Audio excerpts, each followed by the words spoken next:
Vous écoutez Dans la coulisse de, le podcast qui explore les histoires inspirantes de professionnels et d'amateurs passionnés de couture. Chaque épisode est une interview d'une personne de ce milieu qui partage ses techniques, ses tendances et ses histoires fascinantes. Je suis Mireille de athénaphrodite.com. Aujourd'hui, c'est la coulisse de My Dress Made et je reçois Anne, la gérante de cette entreprise de tissus et de mercerie. Anne, qui se décrit comme une fabuleuse adolescente, a un goût prononcé pour le challenge dans tout ce qu'elle entreprend. Je vous laisse la découvrir à travers notre échange qui a eu lieu au cours du mois d'octobre dernier. Donc c'est ta maman qui t'a mis le pied à l'étrier de mon couture. Complètement, à 7 ans. Et alors pas que la couture, elle m'avait appris aussi le tricot et le crochet. Tu es d'origine vietnamienne et le Vietnam est connu entre autres pour son savoir ancestral du tissage et aussi pour sa soie. Est-ce que tu penses que ton héritage familial a influencé ta passion pour la couture et de la création? Alors oui, alors j'ai envie de dire à travers surtout ma maman, puisque moi je suis née en France. Donc moi mon père est réfugié politique, il est arrivé en 1954. Il y a 90 ans, après la bataille de Dien Bien Phu, donc réfugié politique. Et ma maman, en fait, était venue fin des années 60 pour ses études. Mais elle devait repartir au Vietnam, en fait. Donc, en fait, nous, on est 5 filles nées en France, avec des parents qui ont toujours voulu et prôné, en fait, l'intégration. D'ailleurs, j'ai une de mes sœurs qui s'appelle France, hein, donc pour te dire, voilà. Et c'est vrai que... je pense que j'ai surtout l'héritage de la persévérance de mes parents. Parce que quand tu quittes ton pays, et je parle surtout de mon père parce que tu n'as pas le choix, et que tu es accueilli dans un autre pays, il faut que tu te fondes aussi aux traditions du pays d'accueil. Et je dirais que par contre, je pense que cette volonté en fait de valoriser le savoir-faire français, pour moi, c'est une certaine façon, quelque part, une certaine façon de reconnaissance à l'égard entre guillemets, de mon pays d'accueil, bien que je suis née en France. Hein, mais moi, j'ai toujours eu le drapeau du Vietnam et le drapeau français chez mes parents. As-tu un projet de couture mémorable que tu aimerais partager avec nous ? Le souvenir qui me revient spontanément, donc c'est une robe noire avec des festons, avec un décolleté dos feston. Et pourquoi elle m'a marquée ? Parce que d'une part, elle était très belle, avec un décolleté dos très profond et tout. Et c'est surtout que ma fille, j'entendais derrière qui me disait « Maman, dépêche-toi, j'ai honte ». On regardait, en plus, je crois que ça devait être en novembre, avec le décolleté dos en plein milieu, enfin pas en plein milieu de la rue, mais tu sais, sur les quais. Donc il y a quand même des gens qui courent, il y a quand même des gens qui se baladent, donc on avait un peu honte. Voilà. Et ça la gênait quelque part que vous vous fassiez remarquer. C'est ça. Quelle est la pièce de couture qui t'a le plus challengé ? Le manteau. Quand tu vois le prix d'un manteau, encore plus aujourd'hui, ça ne te donne qu'une seule envie, c'est de faire un manteau. Un beau manteau, enfin voilà, c'est forcément une belle matière et surtout que ça tienne bien. Donc moi, j'avais cousu un manteau que je mets encore beaucoup. C'est le Yokohama de Pretty Mercerie, que j'adore. J'adore parce que c'est une coupe oversize, c'est très cocooning et tout. Mais en fait, un manteau, c'est pas simple parce qu'il y a le col, la doublure.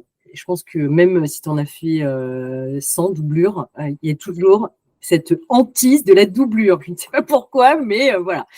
Et puis, c'est surtout que comme c'est un lainage, alors non pas que tu es moins regardant sur une matière floue, mais c'est vrai que je pense que le plus gros challenge, c'est le manteau.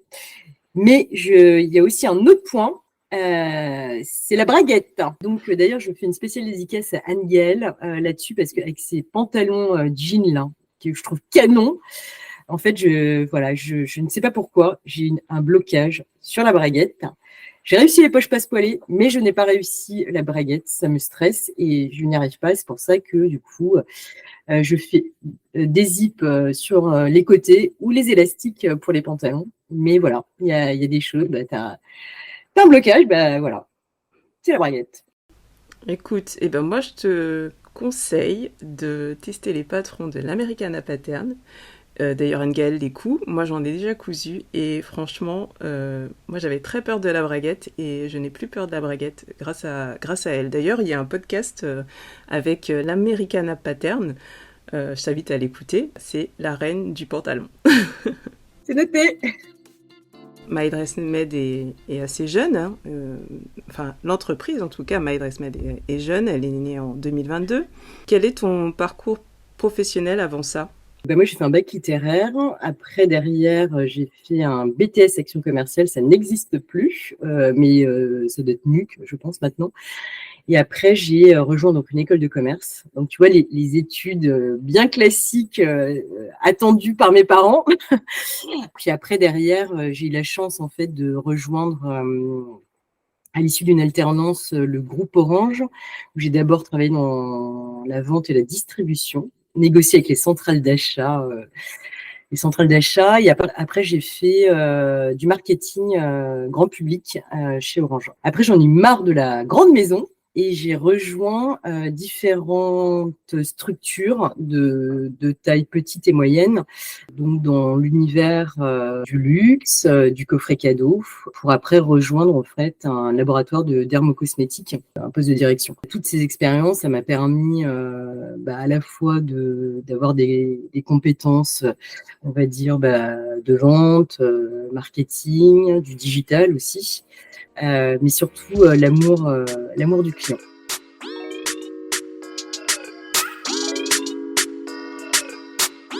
Alors MyDressMed à l'origine c'était un blog. Comment tu as commencé ce blog et pour quelles raisons tu l'as créé? Le blog, c'est toute une histoire, Mireille. Il est né avant tout pour partager une passion, puisque tu le sais, en fait, je couds depuis l'âge de 7 ans. Et je voulais en faire mon métier.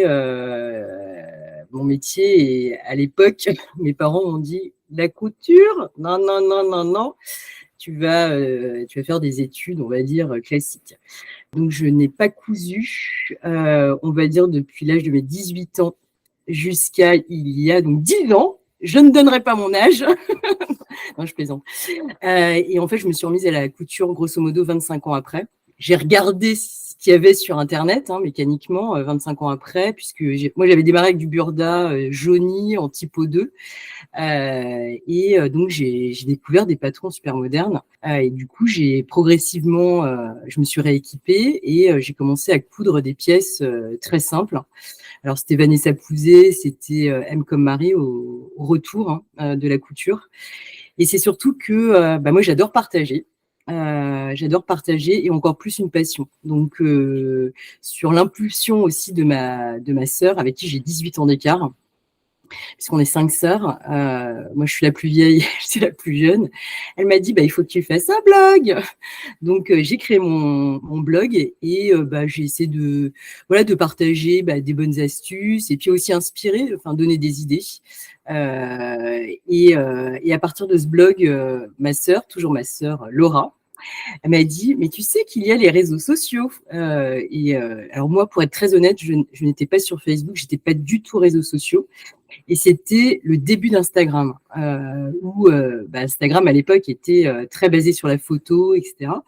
Donc j'ai créé un compte Instagram. J'ai partagé mes cousettes et du coup, les deux faisant, ça m'a permis de rencontrer des passionnés comme moi de couture, des confirmées, des débutantes et je trouvais ça génial parce que du coup, tu as l'impression d'être un grand groupe de copines à partager une passion, quoi. Oui, je vois bien ce que tu veux dire. Du coup, tu as fait quand même une pause de 20 ans. Qu'est-ce qui t'a donné envie de te remettre à l'ouvrage ? Alors, l'élément déclencheur, c'était, je m'en souviendrai toute ma vie, c'était juste avant les vacances de Noël, puisque je travaillais à l'époque donc dans un laboratoire de dermocosmétiques, donc avec plus de 80% de femmes. Et à cette époque, du coup, je le dis et j'assume, j'étais très, très fast fashion. C'est-à-dire que j'achetais énormément de vêtements et des vêtements de marque, qui coûtaient très cher. Et du coup, même en mettant le prix, je me suis aperçue qu'en fait, tu avais toujours la même sape que ta voisine. Et un jour, j'avais acheté, pour ne pas le citer, une veste Couples qui m'avait coûté un bras. Et je vois ma collègue dans l'ascenseur avec exactement la même veste. Et je me suis dit, non, mais c'est pas possible, quoi. Donc, Et je ne sais pas comment c'est apparu. Je me suis dit, mais attends, n'oublie pas, en fait, tu sais te servir de tes 10 doigts. Et c'est vrai que 20 ans après, je me suis dit, tu peux coudre toi-même tes vêtements. Donc pour moi, c'était à la fois la recherche de l'unicité, c'est-à-dire ne pas avoir le même vêtement que ma voisine ou ma collègue. Le deuxième point, c'est la qualité, parce que je me disais aussi que investir dans une blouse, une chemise en polyester à plus de 100 euros, je trouvais ça un peu scandaleux. Sans compter, il y a un truc qui m'avait quand même marqué, parce que j'étais très comptoir des cotonniers aussi, fut une époque, c'était les boutons. Je me suis dit, mais en fait, ils sont hyper mal cousus, sur une matière qui en plus est cheap, et tout ça pour la maudite somme de 100 euros. Donc l'unicité, la qualité, et aussi finalement du sur-mesure, quoi, quelque part. C'est ce qui m'a remotivée à reprendre ma machine à coudre. Oui, et puis quelque part une certaine aussi fierté de te dire, tu arrives au bureau, ah, tu l'as acheté où? Non, non, non, non, non, non, je ne l'ai pas acheté, c'est moi qui l'ai faite.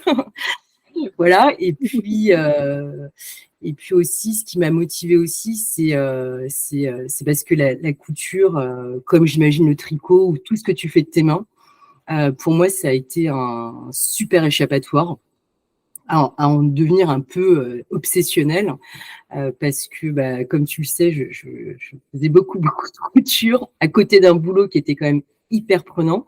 Et en fait, moi, je dors pas beaucoup, donc je me lève à 5h30.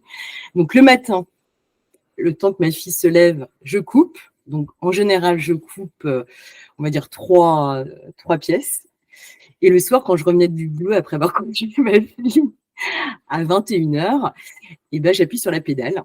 Voilà, donc du coup, et ce qui a fait que j'avais, c'est vrai, une production assez importante à l'époque, mais pour moi, c'était en fait, c'était mon jardin secret. Et au début, tu montrais pas ta tête sur ton blog ni sur les réseaux sociaux? Au début de mon blog, je ne montrais pas mon visage. Et parce que aussi pour des raisons aussi peut-être de confidentialité par rapport à mon travail, etc.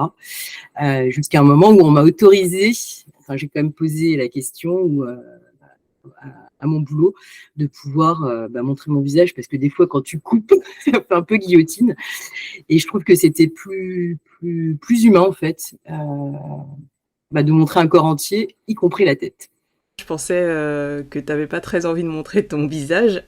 Ouais, alors en même temps, tu as raison, Mireille, parce que je pense que c'était par pudeur, parce que je suis pas une personne, tu vois, qui va monter sur la table, pump it up, hormis, après quelques verres, mais entre amis, on va dire, ou en famille.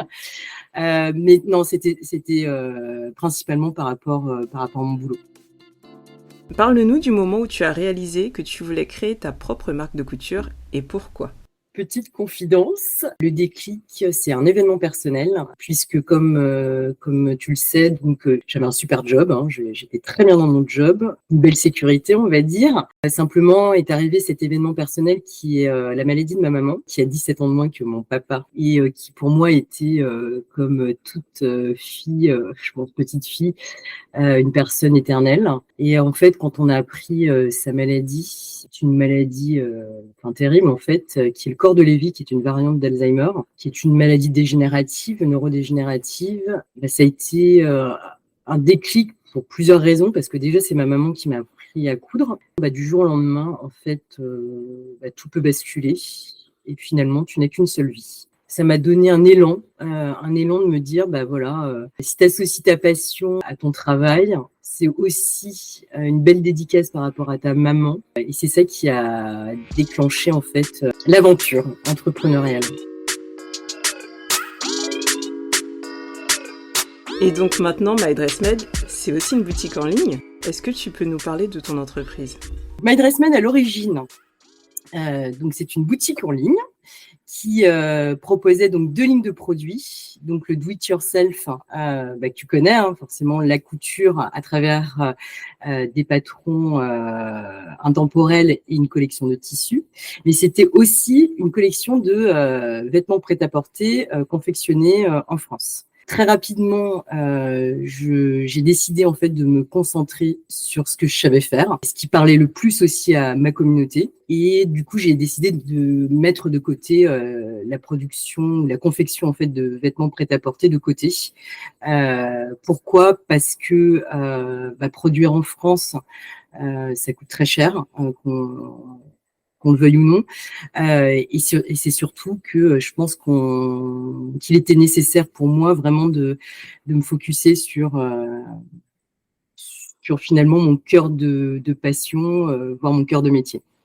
C'est sûr que le Made in France, ça plaît, mais ça coûte cher, donc tu as su faire un choix. Mais tu proposes maintenant de superbes tissus. Est-ce que tu peux nous expliquer en quoi consistent tes collections de tissus et ce qui les distingue sur le marché ?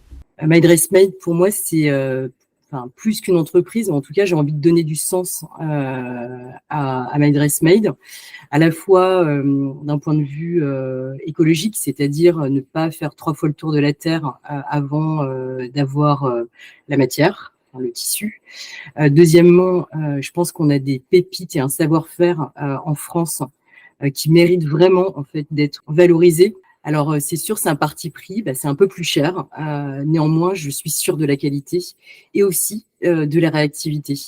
Donc quand il y a un motif qui part très vite, j'ai cette chance de pouvoir lancer une nouvelle prod et apporter aux clientes leur motif tant attendu sous 15 jours, 3 semaines, ce que tu ne pourrais pas faire si tu étais largement au-delà de nos frontières.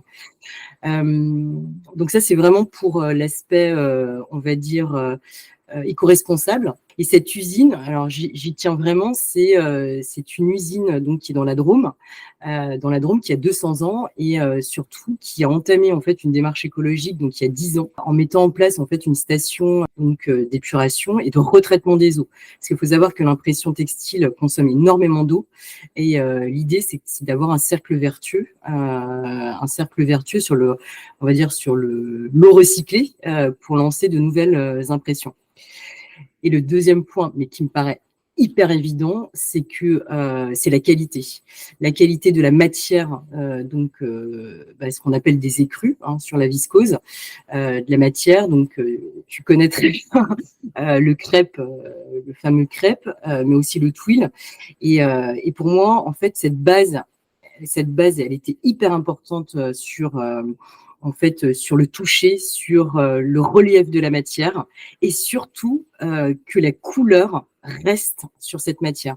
Parce que moi, ce qui m'exaspère, je le dis, c'est les tissus qui décolorent. Quand tu mets 20 euros dans un mètre de tissu, tu t'attends à ce que ça dure dans le temps et c'est surtout que tu y as passé du temps.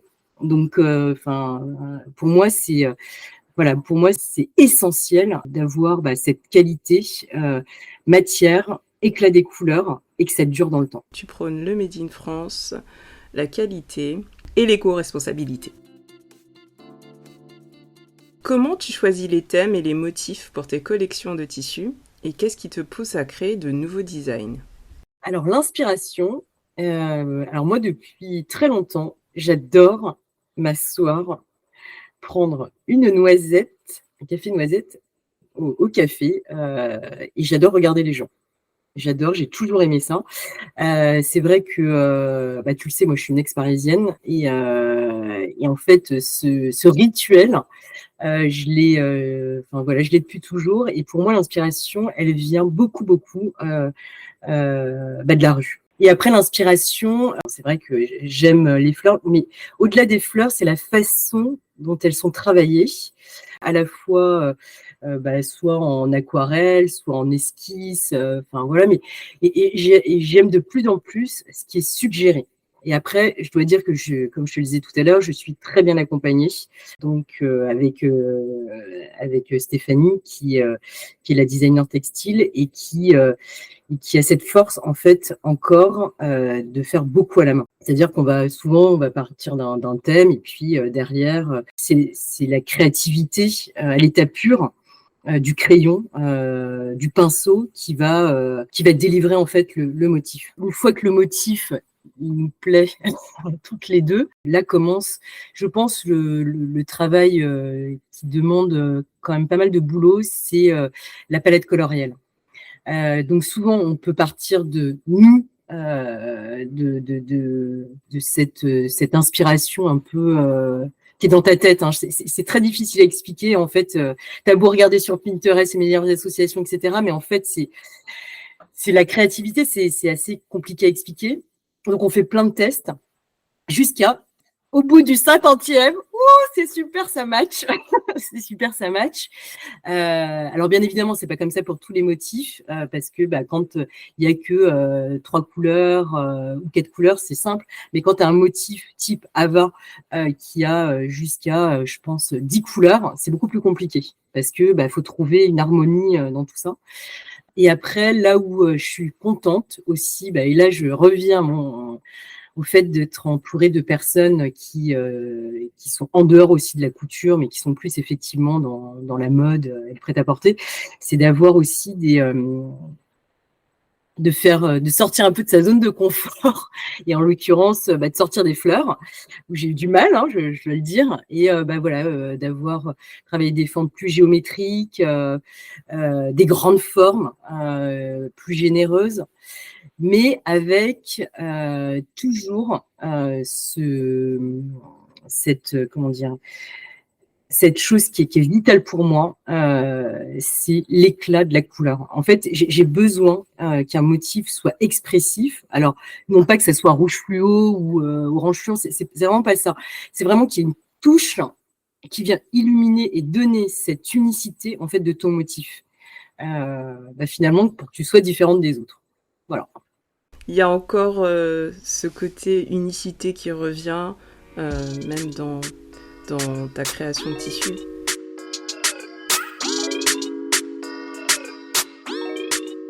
Quels sont les principaux défis que tu as rencontrés lors de la création et de la gestion de Maedresmet ? Le premier défi, je pense que c'est de passer d'un statut de partage à marque. Quand tu partages, il n'y a pas, entre guillemets, c'est partage de bonne copine. Quand tu deviens une marque, du coup, tu es une entreprise. Donc forcément, tu passes à un autre statut. Et je pense que c'est peut-être le principal défi, quand tu commences de cette façon-là, en tout cas.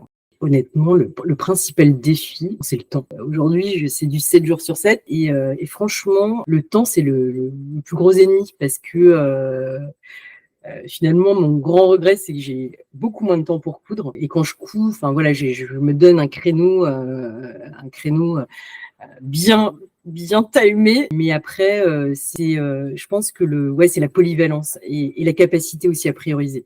C'est-à-dire qu'il y a à la fois le traitement des commandes, après il faut basculer sur ton site internet, après gérer ta com, préparer ta nouvelle collection.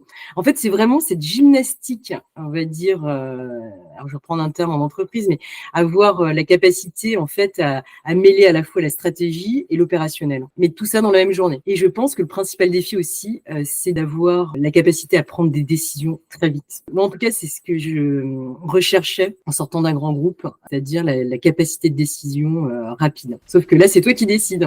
C'est toi toute seule. T'as un peu l'appréhension de est-ce que j'ai bien fait, est-ce que... Bien fait. Ouais. Bon, alors tu parlais de temps justement tout à l'heure. Comment gardes-tu un équilibre entre la créativité et la gestion quotidienne de ton entreprise, même de ta vie ? Pour les personnes qui écouteront ton podcast, il y a peut-être des personnes qui me connaissent très très bien. J'ai un caractère hyperactif. C'est-à-dire que je ne supporte pas l'ennui. Je ne sais pas comment expliquer ça, mais ça bouillonne tout le temps. Et c'est pour ça certainement que la couture, c'était au-delà d'être un échappatoire, je pense que c'était limite parfois un défouloir. Quand tu lances ta boîte, de toute façon, il faut être clair, les premières années, il ne faut pas compter ses heures. Et je pense que la passion fait qu'il n'y a pas de limite, quoi. Alors, je sais que c'est pas bien. Comme dirait mon conjoint, j'ai l'impression que t'es encore moins là qu'avant. Mais il sait que c'est pour la bonne cause, entre guillemets. C'est vrai que j'aime travailler. Et encore plus quand c'est ta passion, j'avoue que c'est quand même le kiff. Hein. Tu avais l'air d'être en contact avec beaucoup de personnes dans tes anciennes fonctions. Et il y a certains créateurs indépendants qui se disent parfois que passer du monde du salariat à l'indépendance, c'est bien, mais des fois, ils se sentent un peu tout seuls à travailler tout seuls dans leur coin. Est-ce que c'est ton cas? Alors, je vais pas mentir, parfois, l'entrepreneuriat, c'est la solitude. D'autant plus que moi, j'étais très entourée et j'adorais travailler en collectif, que ce soit avec on va dire mes confrères, mais aussi avec mes équipes. Donc ça a été effectivement un changement.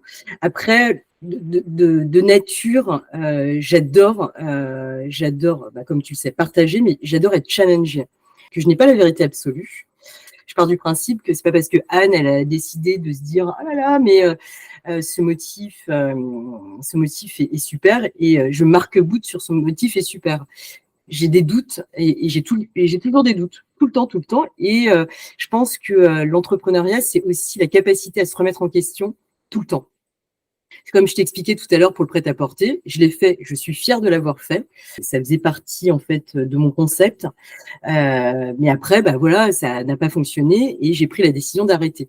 Mais je pense que la solitude, finalement, c'est à toi de t'en sortir quelque part, à aller aussi. Alors, je rencontre beaucoup de gens aussi en dehors de la couture, m'inspirer aussi d'entrepreneurs qui sont totalement hors couture, do it yourself, etc. Parce que pour moi, c'est une formidable source, ce que j'appelle de nourriture intellectuelle ou d'apprenance.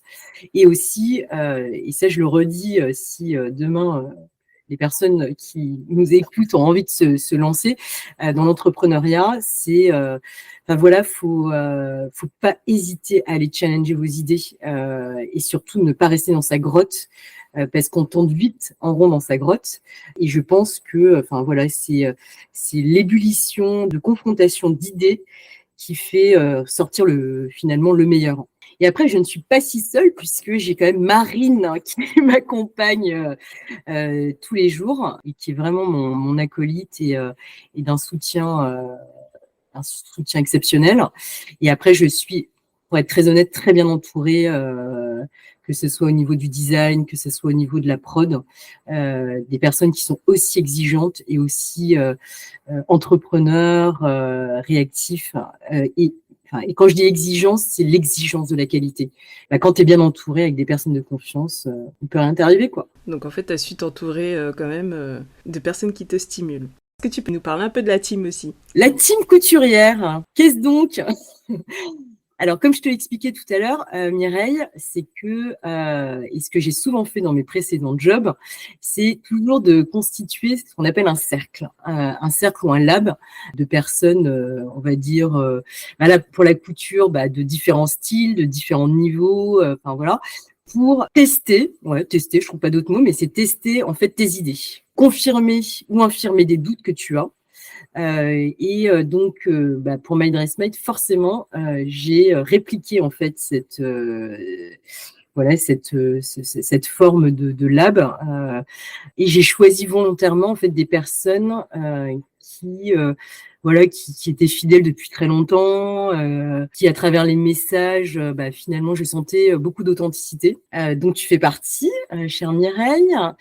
Et c'est vrai que depuis, je crois qu'on s'était eu en mars 2022, si ma mémoire est bonne, ou avril 2022.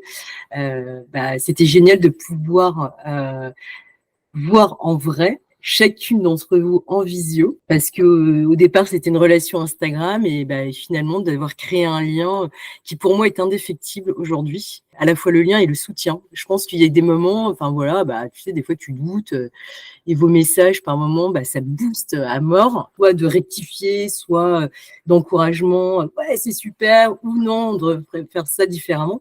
Et je me rappelle particulièrement de toi sur les patrons, parce que comme tu le sais, moi les patrons c'est voilà. J'aime bien les coudre, par contre, j'aime moins les faire, on va dire. Et voilà, et j'ai trouvé que c'était super bien de t'avoir à mes côtés, parce que tu es hyper exigeante, hyper aussi dans la vulgarisation, parce que c'est vrai que quand tu as beaucoup cousu, tu dis, finalement, Surjeter, c'est logique. Gancer, c'est logique. Et j'ai trouvé ça super bien parce que tu as fait partie des personnes qui m'ont incité aussi à vulgariser et à me mettre à la place aussi des débutants, sachant qu'effectivement, les patrons, ils sont aussi destinés à des débutants. Donc un grand merci. C'était avec un grand plaisir si j'ai pu t'aider dans la vulgarisation des patrons. J'aime beaucoup faire ça en fait. En tant qu'entrepreneur, quels sont les événements qui t'ont le plus marqué depuis le début de MyDressMade? Alors le gros événement auquel je ne m'attendais pas, c'est que la collection de tissus MyDressMade soit plébiscitée par les merceries. Autre souvenir, je vais revenir à la team des couturières dont tu fais partie. Je me revois pour les 1 an de MyDressMade. Je vois cette petite boîte en carton et je ne m'attendais pas du tout à ça. Donc, avec un patchwork de tous mes tissus. Et c'est vrai qu'en fait, à travers ce patchwork, je me suis dit, il s'en est passé des choses. Et c'est surtout en lisant toutes les cartes. Et d'ailleurs, je pense que j'ai dû pleurer pendant 1 heure. Moi qui ne pleure jamais quand même. D'ailleurs, je vais faire un bisou à toute la team. Sylvie, Virginie, Nadège, Marie, Karine et bien sûr Anne-Gaëlle. Je vous le dis parce que je vous aime et que votre soutien pour moi il est super précieux, quoi. Et alors, un troisième souvenir? Troisième souvenir, je pense que c'est le concours du motif. Parce qu'en parlant des 1 an de MyDressMade, j'aurais pu faire un jeu concours, on va dire, un énième jeu concours. M'est venu spontanément le regard de Laetitia Drascol quand on l'a interviewée et qu'elle m'a répondu, tu as réalisé un rêve de petite fille. Comme moi, j'avais réalisé mon rêve 1 an avant. Et du coup, je me suis dit, pour les 1 an, organise un concours de création de motifs, tu produis en local, tu as l'équipe de design et surtout offre la possibilité à une couturière amatrice de réaliser son rêve. Ça m'a demandé franchement beaucoup, beaucoup de boulot, mais j'ai trouvé ça génial. Et je n'ai qu'une seule envie, c'est de le refaire. Alors, je sais que tu as interviewé Sophie, qui a fait partie aussi de l'aventure. Et franchement, c'était super, quoi. Enfin, c'était super. Et de voir, en fait, Marion, l'heureuse gagnante du motif, j'ai trouvé ça... j'ai l'impression de me revoir un peu, en fait. Et voilà, je trouvais ça top. Donc, je vais en relancer un, je pense, début 2024. Oh, super, on a un scoop en plus. Bon, je pense que tu auras plein de participations encore une fois. C'est sûr. Tu rejoues je tenterai ma chance, effectivement. Pour finir, quel message aimerais-tu passer à la communauté couture? La communauté couture, pour moi, c'est comme une deuxième famille. Parce que, comme je le disais au tout début de l'interview, c'est comme si on était une grande tribu de copines. Parce que, qu'on le veuille ou non, la couture et le partage en fait d'une passion qui finalement réunit la créativité, de redonner le pouvoir à ses mains, d'être fier de ce qu'on crée. Finalement, quand tu es passionné, on pourrait, je pense, en parler pendant...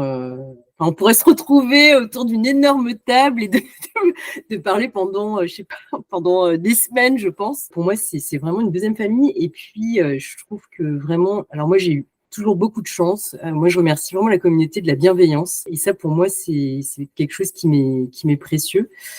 D'autant plus sur les réseaux sociaux, parce que on entend quand même beaucoup de choses. Moi, j'ai une fille qui est ado. Enfin, voilà. Et je trouve que moi, je remercie vraiment les personnes qui encouragent, qui donnent des idées. En tout cas, je parle d'Instagram essentiellement, mais ça a eu la vertu en fait de faire de magnifiques rencontres dont tu fais partie. Et c'est vrai que j'ai rencontré tellement de personnes précieuses et avec beaucoup de valeurs humaines. Et je trouve ça assez magique finalement. Merci Anne d'avoir été l'invitée de mon émission Dans la coulisse 2. Je te dis à très vite. Merci Mireille. Retrouvez les tissus exclusifs de MyDressMade sur www.mydress-made.com. Pour échanger avec Anne et découvrir son univers, ça se passe principalement sur son compte Instagram mydress-made. C'est la fin de cet épisode. Merci de votre écoute. Si cette rencontre vous a plu, n'hésitez pas à mettre des étoiles sur Spotify ou Apple Podcast. Vous pouvez aussi partager ce podcast à votre entourage. Pour échanger avec moi, rien de plus simple. Retrouvez-moi sur www.athenaphrodite.com et aussi sur les réseaux sociaux. À tout de suite!